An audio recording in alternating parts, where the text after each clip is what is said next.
Allez, à présent, on vous parle de 5 valeurs, 5 actions qui n'ont rien à faire dans votre portefeuille. On voit ça avec Eric Lewin. Bonjour Eric. Bonjour David. On va pas se faire que des petits copains aujourd'hui, un rédacteur en chef de publication Agora, parce que je vous ai demandé, j'ai insisté, au départ il m'a dit non, 3, je dis non, tu m'en fais 5. 5 valeurs qui aujourd'hui, qu'il ne faut pas avoir. Je ne dis pas qu'il faut vendre, si on les a, il faut les vendre, et si on pense à les acheter, on ne les prend pas.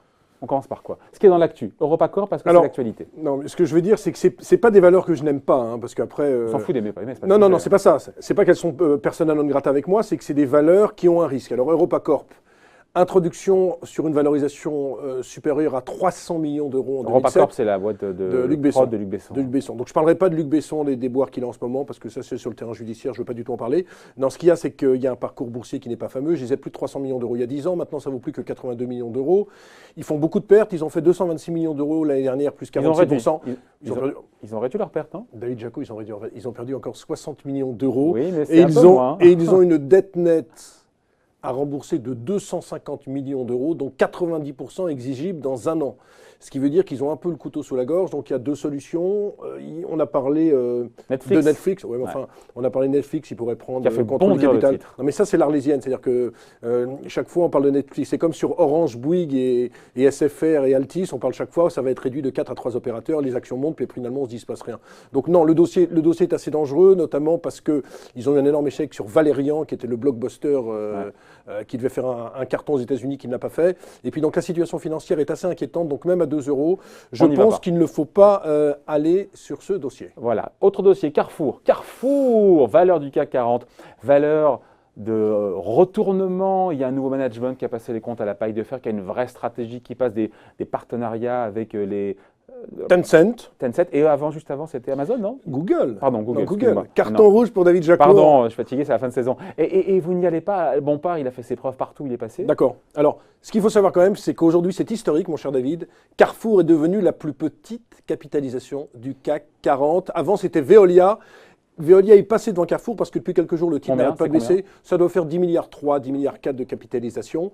Ce qu'il faut dire, c'est qu'il y a un news flow qui inquiète les investisseurs. On a un chiffre d'affaires qui doit sortir à la fin du mois, qui pourrait être décevant. Il y a beaucoup de brokers qui ont abaissé leurs perspectives sur la valeur. Et le problème, c'est vrai qu'ils ont fait des accords Google-Tencent. C'est vrai que dans l'achat alimentaire, ils ont fait un accord avec Tesco récemment, avec Système U. C'est vrai qu'Alexandre Bompard prend les choses en main. C'est vrai qu'il veut se diversifier dans le digital. Mais c'est vrai que c'est ultra concurrentiel, ce secteur du commerce, avec l'apparition de l'e-commerce. On ne va pas en parler. Et l'action n'est pas donnée au cours actuel. Ça vaut encore 15 fois les bénéfices. Alors, c'est sûr que si Bompard réussit dans sa stratégie de diversification, l'action vaudra beaucoup plus. Mais elle est quasiment à son plus bas niveau depuis 10 ans. Je crois que le plus bas niveau, ça doit être 12,60. Oui, mais on dit, je me rappelle, j'étais venu chez vous, ça valait 16 euros et je vais faire mon mea culpa de fin d'année. Ça vaut combien là? Ça vaut 13. Alors, à 16 euros, je disais, écoutez, non, selon mon cher David Jaco, selon toute vraisemblance, le titre devrait remonter. En fait, non, je crois qu'il y a un très gros, sans plaisanter, un très grand courant baissier sur cette valeur. Il y a beaucoup de gérants qui n'y croient pas. Ils ne croient pas au secteur du commerce. Je vais pas revenir sur la concurrence. Et ils ne croient pas en la stratégie de Carrefour en se disant que la transformation digitale vient un petit peu trop tard et ils ont perdu des parts de marché. Il faudra regarder vraiment hypermarché, supermarché, la France en fin de mois de juillet. Je crois que c'est vers le 26-27 qu'ils publient. Autre grosse valeur du CAC 40, Sodexo.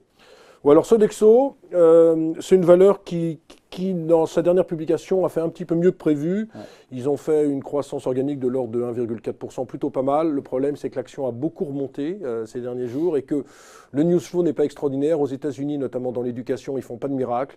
C'est une société qui, en l'espace de 2 ans, a dû faire 4 ou 5 profit warnings. Donc là, la dernière publication était un petit peu meilleure que prévu. Mais moi, pourquoi j'y vais pas? C'est que ce n'est pas très excitant. Sur l'année, il devrait faire une croissance organique entre 1 et 1,5%, marge opérationnelle de 5,7%. Franchement, ça ne fait pas rêver. Ça doit valoir 18 fois les bénéfices. Alors, j'ai rien contre la famille Belon parce qu'ils ont fait quand même une carrière exceptionnelle, mais je trouve qu'au cours actuel, il n'y a pas grand-chose à espérer. Je ne suis pas sûr non plus que le titre s'effondre, mais je ne crois pas que ça soit l'un des titres qui remonterait si le CAC 40 venait à remonter, si Trump arrêtait ses folies commerciales. Protectionniste. Lafarge Holcim, quatrième valeur qu'il ne faut pas avoir en portefeuille. Sortie du CAC 40, plus bas depuis 1 an.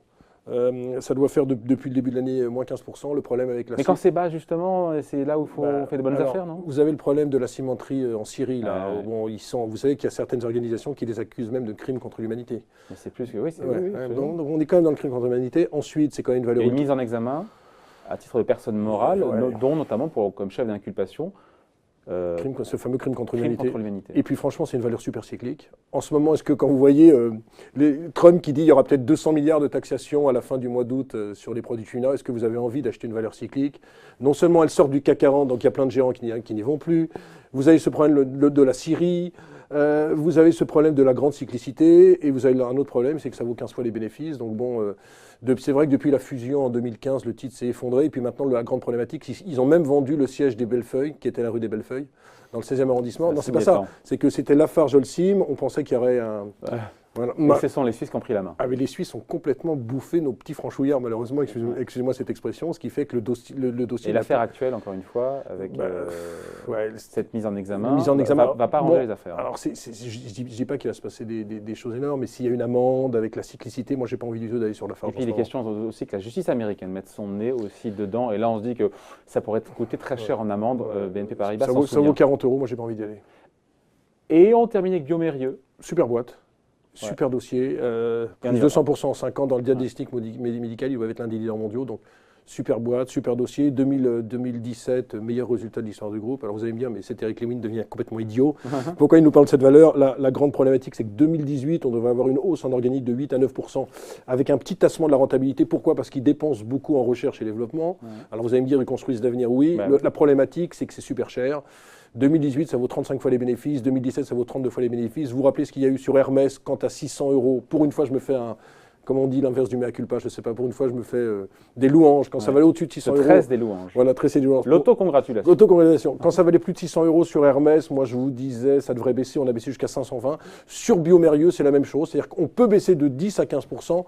Sans bien sûr que le potentiel de la société soit affaibli, mais je pense que c'est l'heure des prises de bénéfices et d'une consolidation sur ce dossier. Voilà donc pour les 5 valeurs qu'il ne faut pas avoir en portefeuille pour l'instant. Merci Eric, je vous souhaite un bel été. Vous aussi, mon cher David. Merci pour cette saison, on se retrouve évidemment à la rentrée. Il y aura des débats boursiers aussi. Si vous m'invitez, je viendrai, mon cher David, avec plaisir. Eric Lewin, rédacteur en chef des publications Agora. Merci Eric.